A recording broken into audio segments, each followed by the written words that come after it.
On en parlait hier, ils étaient nos invités. Eh bien ce matin, les premières journées académiques et culturelles Gabon-Cuba ont débuté en hommage à Nancy Moreron sous le marrainage de la première dame Zita Oligui Nguema. C'était en présence de plusieurs invités de marque. Nos reporters également y étaient. Évrard Manipitake, Évariste Nduntumu.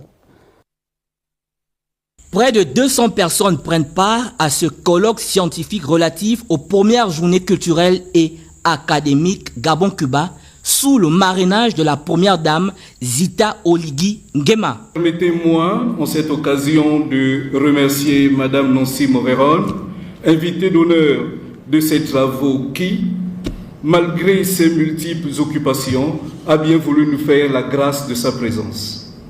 Toute chose qui rejoint les efforts de la Fondation Mabanière en faveur de l'enfance, de la femme et du bien-être des populations gabonaises en général d'une part, et de la politique gouvernementale prônée par le président de la transition, président de la République, chef de l'État, qui vient d'instituer un ministère en charge de la femme et de la protection de l'enfance, tout en renforçant la politique de l'approche genre d'autre part. Une occasion inédite est offerte aux enseignants-chercheurs pour inculquer des valeurs de patriotisme et de citoyenneté. L'intention de cette journée, c'est de renforcer la relation Gabon-Cuba en ouvrant cette coopération au-delà de la médecine et de la santé.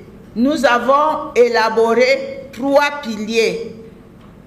Le pilier académique qui va comporter toutes les contributions qui s'attelleront à examiner l'œuvre de Nancy Moreron, mais aussi l'histoire de Cuba avec l'Afrique. Ces travaux de recherche s'inscrivent dans la continuité de l'excellente diplomatie entre le Gabon et Cuba.